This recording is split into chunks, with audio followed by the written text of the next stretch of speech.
introduction. I think our names are all up here. And if, when we introduce ourselves, if you just mention the committees that you were on, that'll give our guests a indication of the breadth of our responsibilities or the narrowness, depending on how they look at it. My name is Mark McDonald. I'm chair of LCAR, and I serve on finance and natural resources.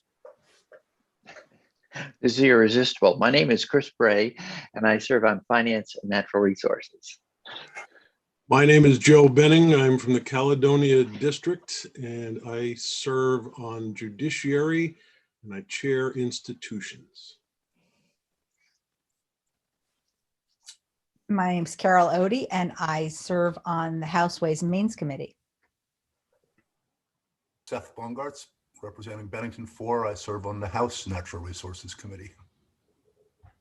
Representative Trevor Squirrel, Vice Chair of LCAR, and serve on the House Appropriations Committee. Senator Ginny Lyons, representing Chittenden County. I chair Health and Welfare and serve on Education. I believe that's everyone who is present. Thank you very much. First item on the agenda would be to consider and approve the minutes of our last meeting. Senator Benning. Mr. Chair, I'll move that we approve the minutes from our last meeting. I'll second that. Is there any discussion?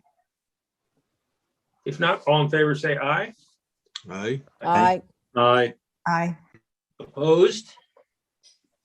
No opposition, and the minutes have been approved. First item on the agenda is 20P11 from the Agency of Education. The listed witnesses are John Carroll, Chair of the Board of Education, Emily Simmons, General Counsel, Megan Roy.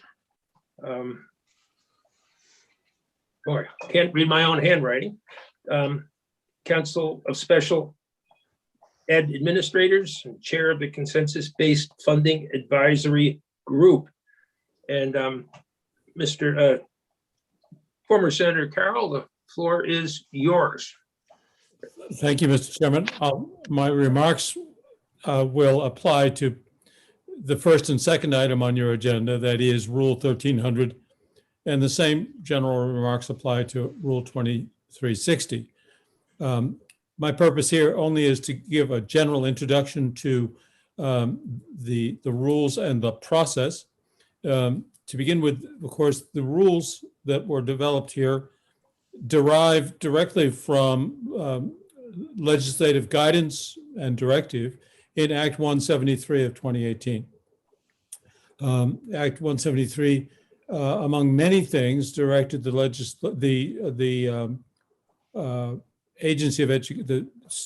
State Board of Education, together with the agency and together with the Census-Based Advisory Group, to develop rules to implement the census-based funding system for education, which replaced the reimbursement system. You'll recall there'd been a pretty significant study which concluded that the reimbursement system perhaps was contributing to complexity and cost, and that many states had moved to a census-based system, that is sort of a headcount system, and simplified the reimbursement or the funding. Along with that were a necessary sort of coordinating changes in the existing rules, the 2360. The majority of this work was undertaken by the Census-Based Funding Advisory Group, which Megan Roy, who's with us today, chaired, and also by the Agency of Education itself, working in parallel and alongside the advisory group, and represented today by Emily Simmons, their general counsel. On the advisory group were a number of stakeholders, including Marilyn Mahusky, who is here today, and others. They worked starting in 2018 and what began a long process that's really very close to culmination today, if our work meets with your expectations.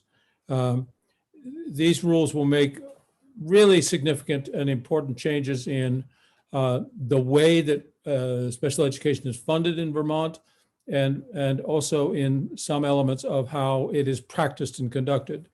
The process was made longer in part, as so many things have been, by the pandemic. The state board approved the proposed rules that had been worked out between the agency and the advisory group and many others in February of 2020. And in March of 2020, we presented to LCAR, the Interagency Committee, to begin the APA process. Soon thereafter, of course, the public comment period kicks in as prescribed by the APA process. And we conducted 3 public hearings in successive months, really doing our best to create opportunities for folks to speak to us. But these were the early days of the pandemic. And if you can remember back to those challenging days, schools had just closed. Parents with special needs kids were at home with their special needs children and doing all that they could do to replace the services that had been provided by schools. So those parents were, quite frankly, underwater, struggling with jobs and homes and providing the support they needed for their children. And so it came to our attention that we were not getting the input from parents and even children during those public hearings that we expected and that we wanted. And so with the permission of the General Assembly, we were able to extend the public comment period from typically about 6 weeks to 9 months. And it's one of those cases of be careful what you ask for. We got a lot of public comment, and it was terrific, and it was all over the map. But there were some very clear and powerful themes that emerged in the course of the 9 months. In the end, there was so much new material presented to us that we put together a subcommittee of the state board, 3 members, chaired by Kim Gleason of Essex, a member of the board, and they started to wade through the public comment. With the assistance of the agency in particular, key themes were identified, and they began to focus in on these themes, such as adverse effect, parental involvement, and those common concerns that we were, by common, I don't mean to say ordinary. They're very important, but they were very frequently shared by parents. And our subcommittee eventually sorted through all of that feedback and made some pretty significant additional elements in the rules that you see before you. And then finally, the board adopted those elements, and with your permission, we needed a little extra time, and we did get it, thank you. And so here we are today with what started out with Act 173, I think has honored the intent and purposes of Act 173, and has additionally brought forward some changes that I think it's fair to say have been in longstanding, and I think many parents feel pretty pleased, and many of the advocates as well, with that at last we have gotten at adverse effect and its unintended consequences. And so I will just say that I feel pretty good about the process that we've employed here. I dare to say that it's the longest public comment period perhaps ever in rulemaking by the State Board of Education. And it's an embarrassment of riches, if you will.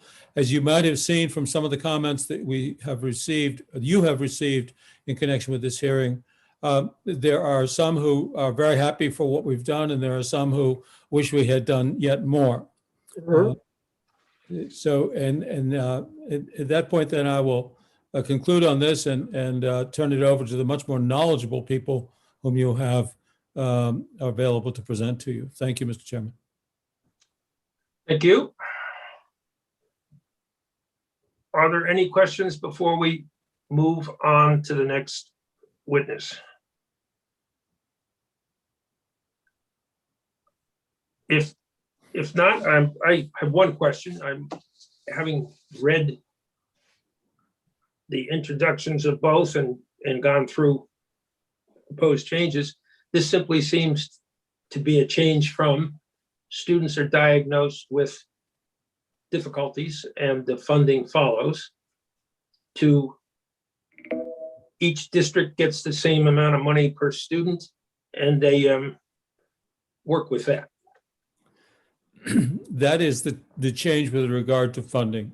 Yes. Which is a pretty fundamental switch. Yes. And if you recall, the motivation of that was that there was some sense that, let me back up. Vermont has a fairly high rate of coding or identification of special needs compared to other states. And yet there's nothing about our population that would lead you to believe that it's an especially needy population in this regard, not especially so. And there was some assessment that suggested that the coding was incentivized by the funding to some extent. That is to say that a district would get more if it identified more students. Now, that's of course in dispute, but that was the conclusion of the General Assembly with Act 173. And that's what we're discussing. So the next witness, unless there are any further questions for Senator Carroll.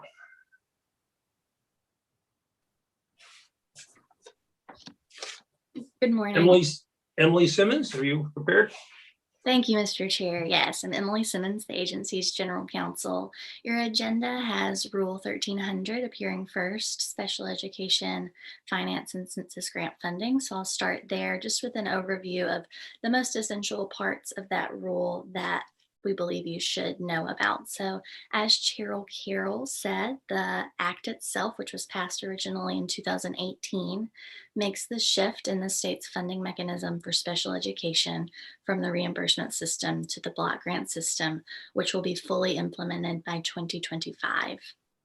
The purpose of shifting to the new model is to simplify the administration of funds both at the state and local level, and to align policy priorities around special education with the rules for their delivery. The rules also establish the administrative requirements at the state level to oversee the funds, to ensure and prioritize special education entitlements as conferred by IDEA or complied, and to establish a fiscal monitoring process and an evaluation process for Act 173. The just few key provisions that I'll point out to you are where these rules fill in detail and concept that is not language explicitly taken from IDEA, the federal disability law, or the act itself. So I would represent to you that the bulk of Series 1300 is text that is adopted or changed slightly from either one of those provisions of law, either Act 173 or the IDEA. But in three key rules that I'll draw your attention to, the state board has filled in important concepts that were not detailed specifically in the law. So the first one is in Rule 1304, which is on page 3, which makes very clear the federally allowed uses of the IDEA Part B funds that the state receives from the federal government. That's not new, that's IDEA language. But in order to make sure that the Agency of Education puts out useful guidance for the use of those funds to supervisory unions, Rule 1304.1, again on page 3, says that the agency will publish a technical manual for the use and accounting of these funds, and that the agency will be subject to some less formal but some specific public comment period before we put out that guidance, and that we'll consult with stakeholders in publishing that guidance.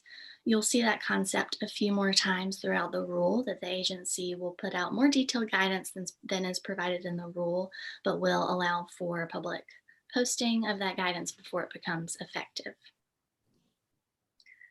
Then a key concept of Act 173 is flexibility. One of the important rules that is designed to allow supervisory unions more flexibility in the use of their census block grant is on page 4. That's Rule 1305.1. We call this rule informally the flow over rule. It provides that once a supervisory union has satisfied all the needs and all of the IEPs of its students, that any remaining census block grants have further allowable uses that go beyond the very strict requirements of IDEA and can be more flexible for students who require additional support. And then finally, on page 7, Rule 1307 is very important for federal compliance. It provides where the supervisory unions will provide documentation to prove that they meet the federal maintenance of effort requirements. We again had some great conversations among stakeholders, and the state board finally chose the approach that you see in 1307. The sub B provides necessary flexibility for supervisory unions, and sub C is a real assurance to the field that supervisory union administrators sought to ensure that some very important costs will be allowable toward counting maintenance of effort. That's my summary of the most key provisions of Rule 1300. There were no changes following public comment to this rule series. We actually received public comment on the other rule series, 2360, and did not receive public comment on Rule 1300. I would put that to that there was a robust stakeholder process in the drafting of that rule before it entered the rulemaking process, and that so much of the language is quoted from other provisions of law. Now, Mr. Chair, I can go on to 2360, or you can take the next witness for 1300. What's your pleasure? Why don't we do the next for 1300? Well, hi, I'm Megan Roy. Though I have many hats, I'm here today as the chair of the Census-Based Funding Advisory Group, and I am here specifically to talk about the approach of the advisory group to advising through these rules. And I would just add that, similar to how Chair Carroll started and to what Emily just shared, my comments too cover both areas. So I am happy to go, but just so that you're aware, since I'm focusing mostly on process, my comments sort of cover the 1300 series and 2360. Although I may not spend a lot of time on issue identification, because I think Emily will cover that and has covered that. But I'm ready to go if you would like me to keep talking. Yes, this is, for us, this is for me, this is this rule change has a lot of words in it, like flexibility and et cetera, but it seems to come down to the money doesn't go out based on identified needs. It goes out based on per pupil. And that's what it does. And the rest is just talk. Is that correct? I can share what I can do is highlight some of the issues specific to 1300 series I will talk about process, and even though that's applicable to both series, I think I will focus on 1300 because I do think it's important for this committee to understand some of the implications of what may seem like a very simple shift. So That would be, I think that would be most helpful to the committee, is to be able to see the implications and determine whether or not that's what law has called for. Thank you. yes. So I have a set of slides that I will share with Charlene later, because I am not going to go through all of them in the interest of being quick. But again, my hope is to focus on what the role of the Census-Based Funding Advisory Council was in this rulemaking process, because I do think that that group was charged in Act 173 to advise this process, which does not always happen during the rulemaking process. So just to remember, the priorities in Act 173 are both programmatic and related to flexibility of funding. So there's two sets of priorities. One is to enhance how well districts serve students who struggle, both those who are identified for special education and those who aren't. And in order to support that delivery of services, Act 173 is intended to allow more flexibility of spending state special education funds. And these two priorities are important because those guided the input of the census-based funding group. So again, this is just a slide. There's 3 roles of the advisory group, and one of them is to advise the state board on the development of rules. So as the census-based funding group engaged in this process, we had 2 sort of guiding principles. That's just a loose term.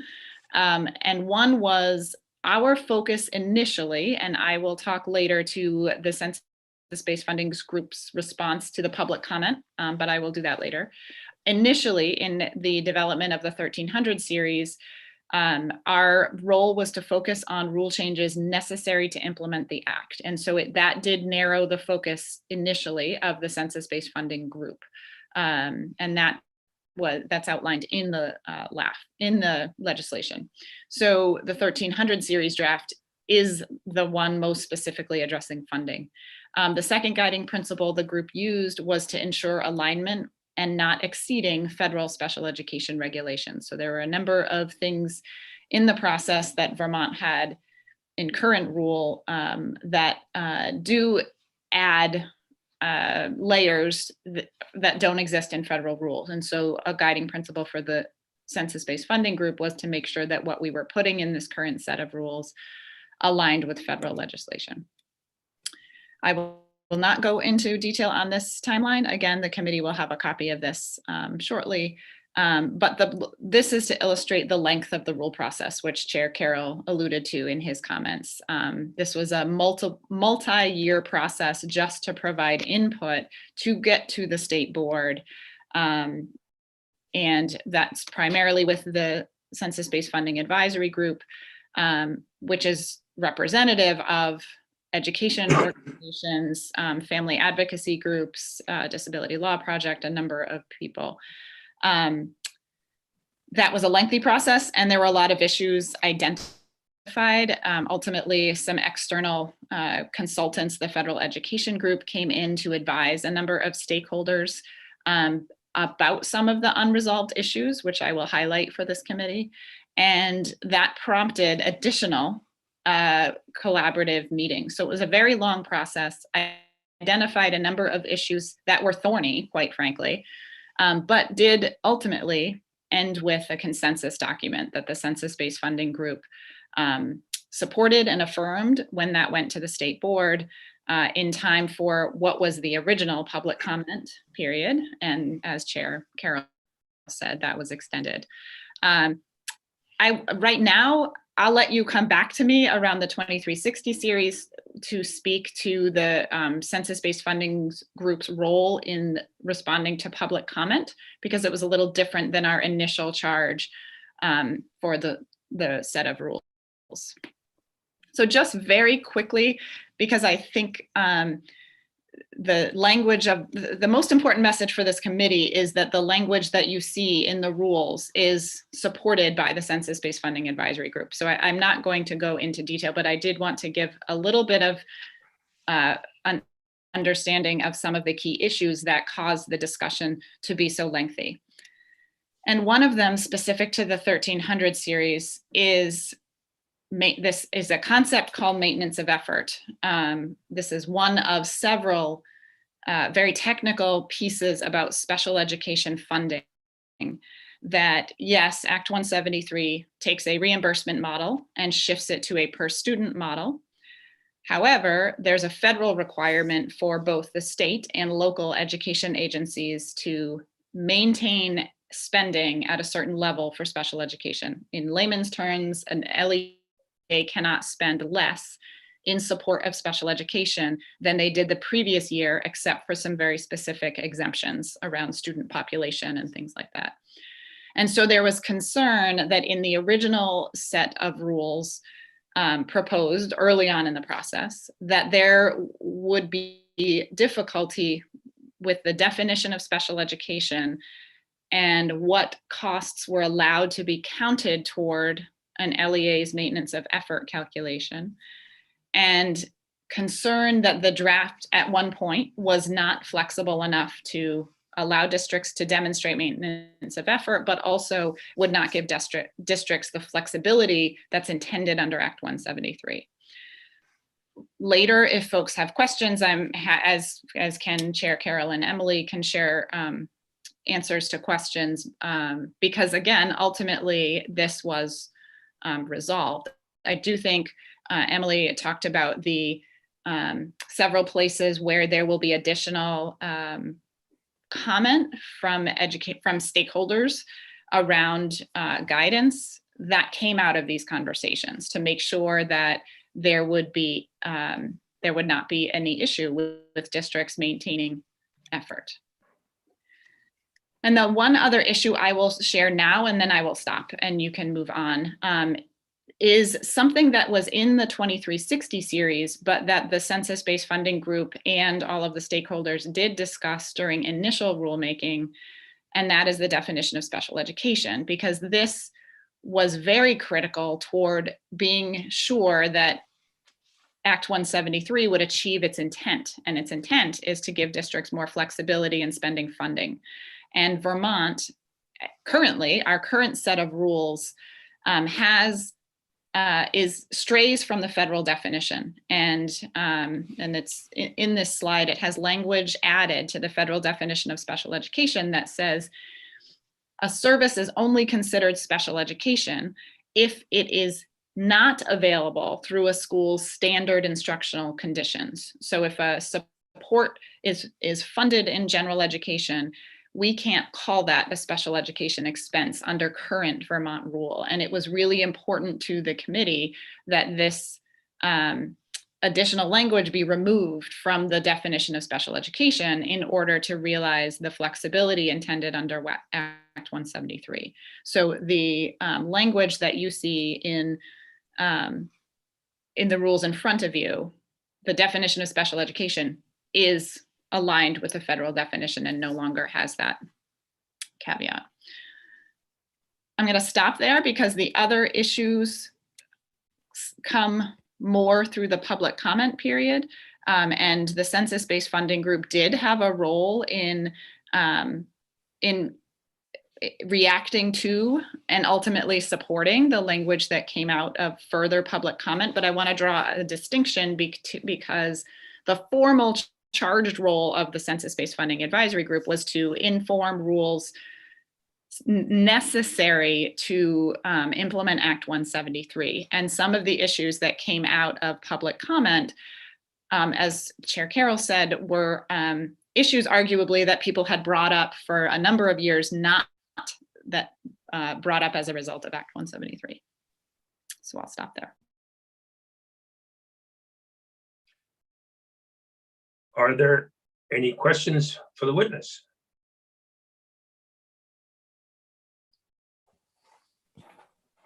Senator Lyons. Mr. Chair, I do not have questions for the witness, but I do appreciate the clarity of explanation that we've received from all of our witnesses. I want to say thank you. And I need to leave this meeting to get to a joint meeting between Senate Health and Welfare and Senate Judiciary. with very strong apologies, because this is an area of great interest to me. So thank you for understanding. Thank you. Well, we will miss you. Are there any questions for the witnesses? If, Representative Odie has a hand up. forgive me, Representative Odie. Thank you. My question is whether there's enough specificity for how the Act 173 dollars will be monitors for effectiveness. So, and two particular questions. Do you think it's adequately spelled out how professional development will be delivered and assessed to assure that increases in teacher knowledge are grounded in science and in fact improve children's outcomes? And the second question is, do you think the rules adequately detail how classroom and special education instruction will be provided differently? And I'll wait for an answer. Thank you. I can start, and I'm happy to have others jump in. And I also might look, Emily, I don't have the 1300 series in front of me. There is language around, actually there's language in Act 173 around monitoring the effectiveness of Act 173, and that is the responsibility of the agency. I am not sure that the rulemaking process contemplated that piece of it, because it is the oversight is done by the agency. But the requirement in Act 173 is more specific than the oversight currently.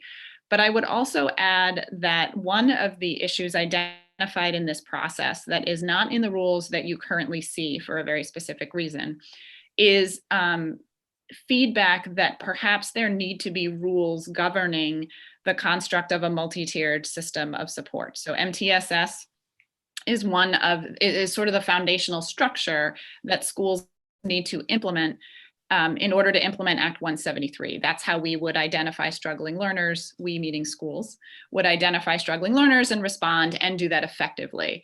And there was comment on, there was actually discussion about whether or not that needed to be in the 2360 series. And it was the opinion of the census-based funding group that that rule does not belong in special education rule, because a multi-tiered system of support is not necessarily a pathway to special education. It is a structure for general education. I believe there is support even at the agency in the concept of perhaps looking at more specific MTSS rules, but that those would be standalone and they would not be in these two rule series. MTSS is in current rule around education, Vermont's education quality standards. So there are requirements for schools to implement, but the conversations were around, are those rules specific enough? So to answer your question, these rules don't necessarily look specifically at that, but I do think there's more conversation to be had around MTSS rules, and I defer to Emily or John. I really don't have much to add to what Megan said. That's entirely correct. Just a little specificity to help you go to the exact language, Representative Odie. Rule 1312, which is on page 15, is the rule that we've written about evaluating Act 173. Specifically, the secretary needs to have a process to evaluate the effectiveness of services that students receive, the availability of those services, equity of services, and SU compliance with IDEA and state law. As Megan said, the multi-tier system support is a requirement for a supervisory union to offer in the education quality standards, which is Rule Series 2000, and it's also in state statute. So the groups that have been involved in drafting these rules all looked at the existing MTSS rule that's in a different state board series and said, oh, that is not reflective of our current practice. That was written when we really didn't yet know much about MTSS as a state in the early days of adopting those practices. So we need to go back and update that rule, but it's in a different series. Thank you. That's very helpful. Are there Any, Senator Bray? Thank you. It was actually the multi-tiered system of support that I just wanted to check in a little bit on. So the relationship to Act 173 and actually the funding stream that's going to come out for special education. So I'm trying to understand a little bit. I'm hoping that we're not setting up sort of a competition between funding the multi-tiered system of support and the special education program. I mean, they seemed to me when I served on Senate Ed as though they had a symbiotic relationship, that the stronger the multi-tiered system of support was, the lower the likelihood for some struggling learners that they would go on to a sort of a full-fledged special education program. And I don't know if that's an accurate recollection on my part. It's been several years.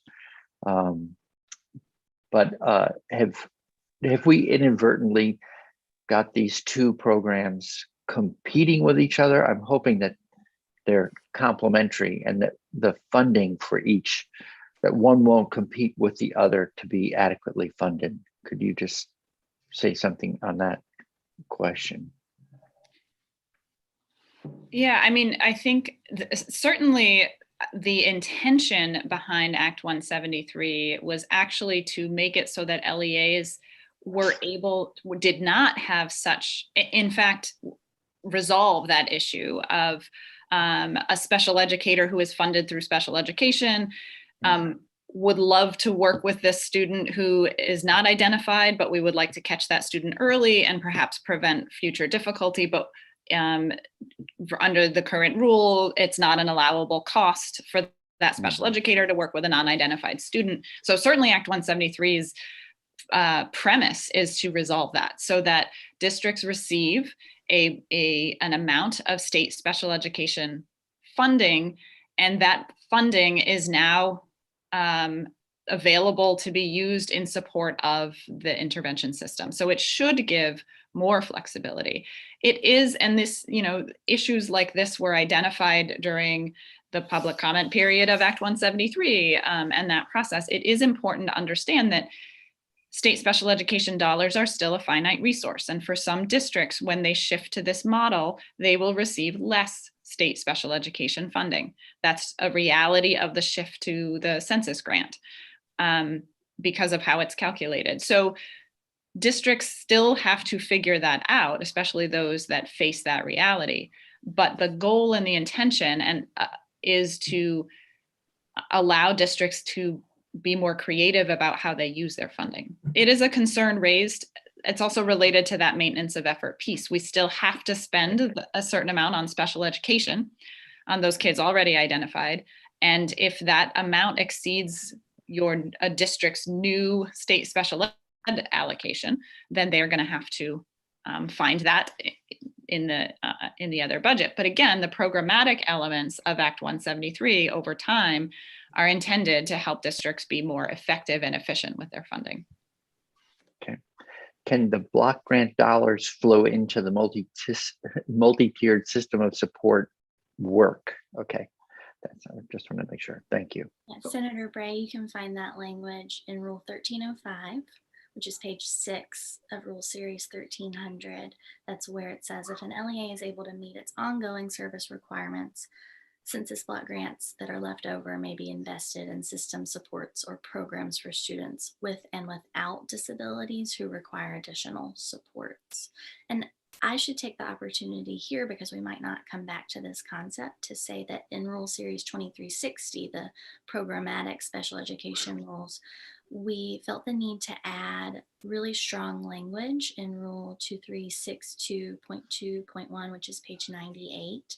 This is the rule about initial evaluations, and everyone agreed that we ought to add strong language stating that the use of an MTSS or other strategies to support students may not cause the delay in evaluation for a student who's suspected of having a disability. You cannot delay or deny IDEA evaluations because you're working within an MTSS. Great. Thank you very much. So our role is is not to say whether what is proposed is a good or a bad idea. The legislature has already spoken, but I seek to understand it. And one of the defining statements was you count up all the students in the state of Vermont and you divide, and you take the appropriation and you divide it by all the students in the state of Vermont, and you send the same number of dollars to each school district for each student. That certainly meets the simplicity guidelines. And to prevent the legislature from cutting its appropriation, you have a maintenance of effort provision that sort of discourages, tamps down, or prevents the legislature from simply reducing the appropriation and sending out less money. And the federal government has required that. Is that correct? That's correct. That's called the MSS, the maintenance of Maintenance of effort. Maintenance, yeah, effort. So that's sort of like you folks can't you can't just cut the schools off cold turkey because we're not going to let you. It's called maintenance of effort. It's simple. So I have been a school teacher and I've attended many IEP meetings. I've been a parent and attended IEP meetings with my daughter, who was a special ed student from my 4th grade to through 7th grade. And so I have some familiarity. I'm familiar with the process. And I wanted to provide one true story of attendance at a small school in Orange County a couple decades ago when they were discussing the school budget. And during the discussion, there was someone who made a motion from the floor to purchase a house in the next town for, I think it was something like $30,000, and donate it to Family X, because Family X had 4 students in special ed in this town. And the moderator called for a recess. And people, there was kind of a hush and stunned silence, called for a recess. And people milled about and chatted with one another. And when the meeting convened, the gentleman asked to withdraw the motion. But the motion was based on the notion that if we bought a house down the road and we gave it to this family, they'd move down the road and that town would be relieved from its special education obligations. That was when reimbursement was tied to the actual expenses of the special education program. And I worry that those sort of motions would suddenly become more frequent and be a direct way of dealing with special ed issues if this passes. So I'm just, this is, and I wouldn't imagine that members of this committee would feel it was in their power to vote against these rules, because that was likely to happen because the legislature has called for it. Are there any further questions for these witnesses that would help the committee in its deliberations? I still haven't figured out whether we've covered both. When I read the two different rules, they seem to say the same thing, be consistent with one another. One was just longer. So, are there any further questions for these witnesses? And Ms. Simmons.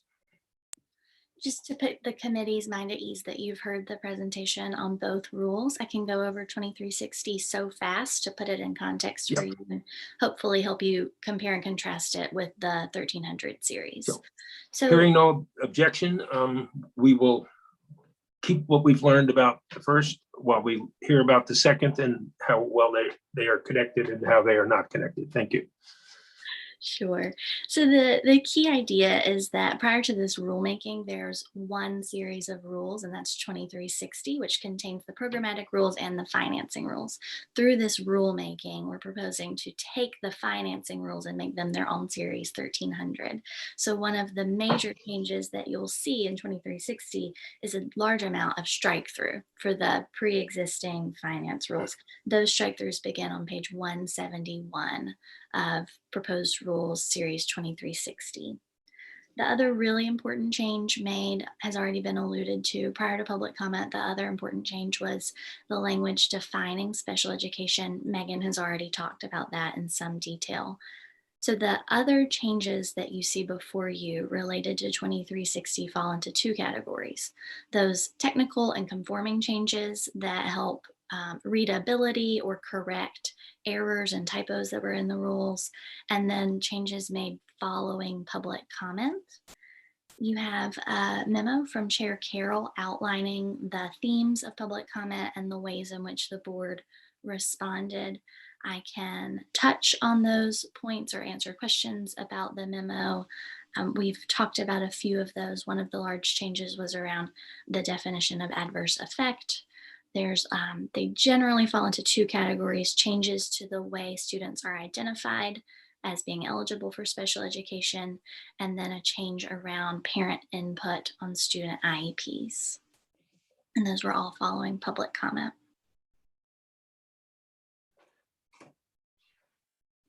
Are there any questions for the witness? Okay. So if not, my understanding, or the way I read it, was that by separating these two, you have in the rule making divorced the issues of funding from the needs of individual students by putting them in separate categories. Is that what the function of this, and is that its intent? The intent is to make further rulemakings more straightforward, that if the change is needed to the finance rule, we can go into the finance rules, or if the change is needed in the programmatic rules, we don't have to get into the finance rules. So as the legislature is called for to sever the connection between individual student needs and monies received, and to instead provide so much money per student in a district, regardless of any student's individual needs, by separating these two rules, that is consistent with the legislature's decision. Is that why they've been separated? We really hadn't thought about it that way, or I had not. The difference in the type of rule that you see in new 1300 and the struck through language in old 2360 is that our finance rules prior to Act 173 were really focused on what is an allowable education expense to be reimbursed, the types of paperwork you have to show, the specifics of the service itself in order to be allowable. Since we're switching away from reimbursement, the state doesn't have a need for detailed rules about the allowability of individual services on a reimbursement level. That also allows Rule Series 1300 to be shorter than the previous finance rules that were within 2360. Any further questions for the witnesses?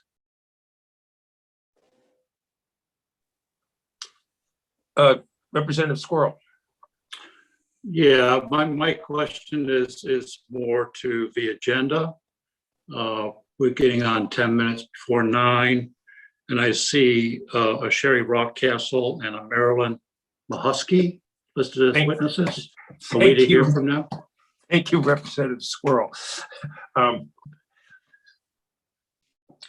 Ms. Rockcastle, my apologies. You were not listed in the first rule and you're on the second rule, but Of course, thank they you. tie together, so I apologize. Not at all. You're Thank you. In fact, you're on stage. Thank you, Representative Squirrel. yeah, thank you as well. And also to you, Chair McDonald, I wanted to first start out by saying thank you for sharing what personal path you've had that allowed me in my story as a parent to start relaxing and realize that this is just, it's my story. So thank you for that personal touch. I have 6 items and I want to take 6 minutes. Will that be okay? Go. Okay, thank you. Let me start by saying 20 years ago, I was a vice president of Mad River Canoe, at which time it was presented to me that we had employees that didn't read. It was a disbelief of mine. I grew up in the Chicagoland area. I offered with a literacy program, folks the chance to learn to read and also get a GED. Standing there before people, I said, I need to walk the talk.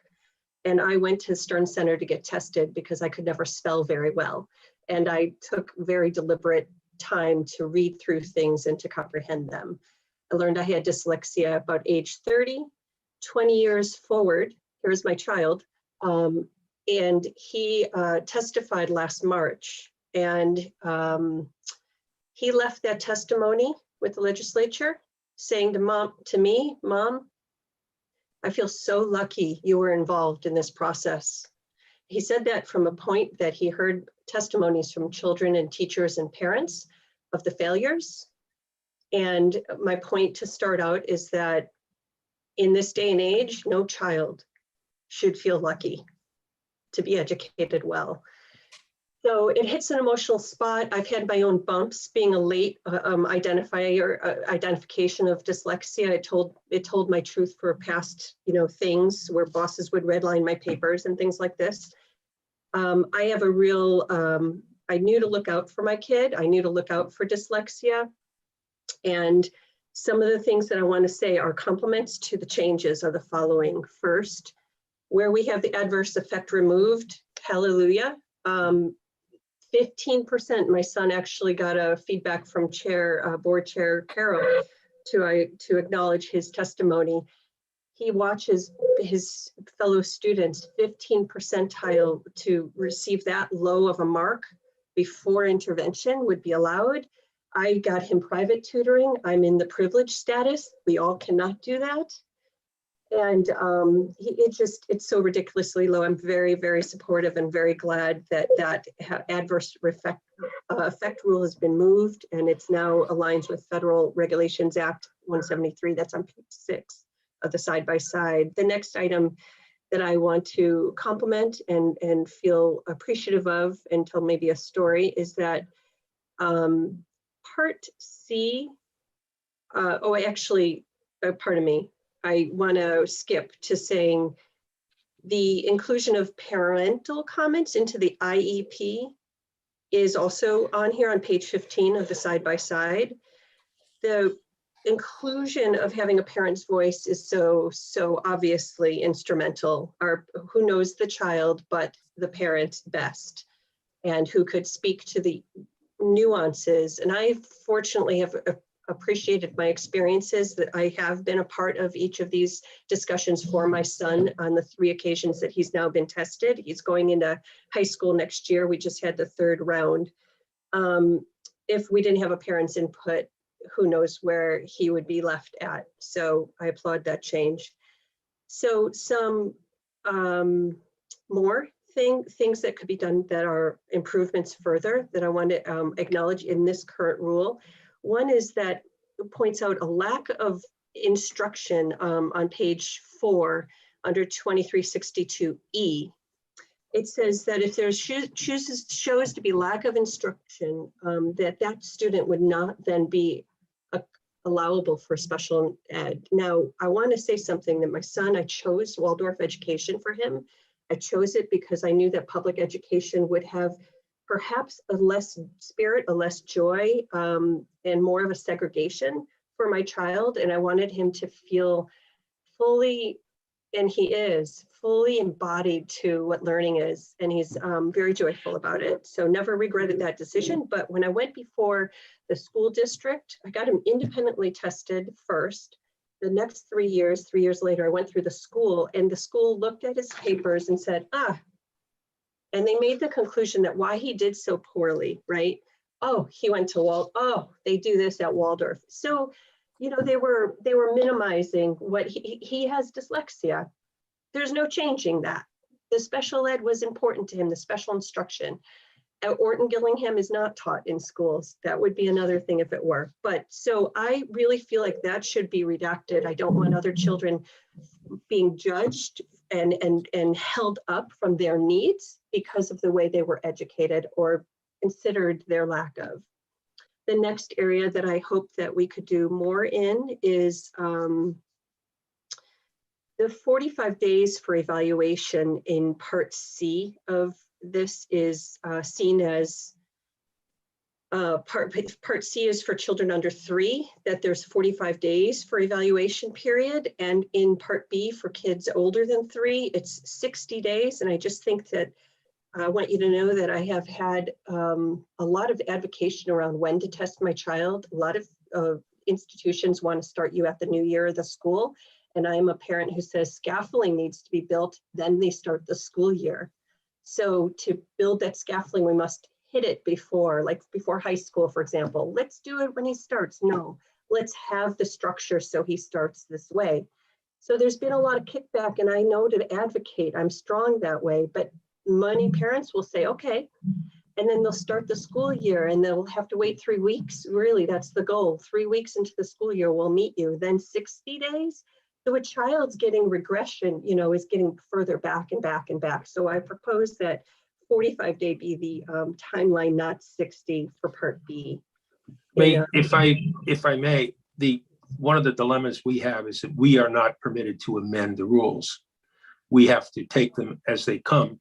We sometimes can refuse to pass, to approve, and the agency comes back with amendments.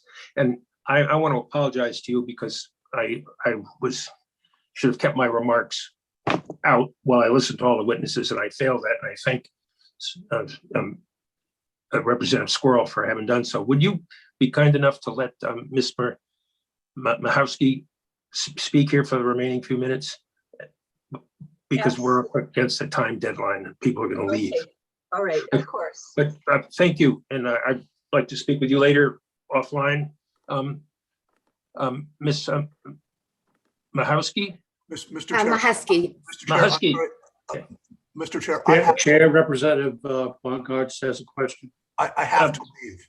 I have to leave. I have to be in committee at 9. I can't be late. Yep. So, It's going to kill your quorum, unfortunately.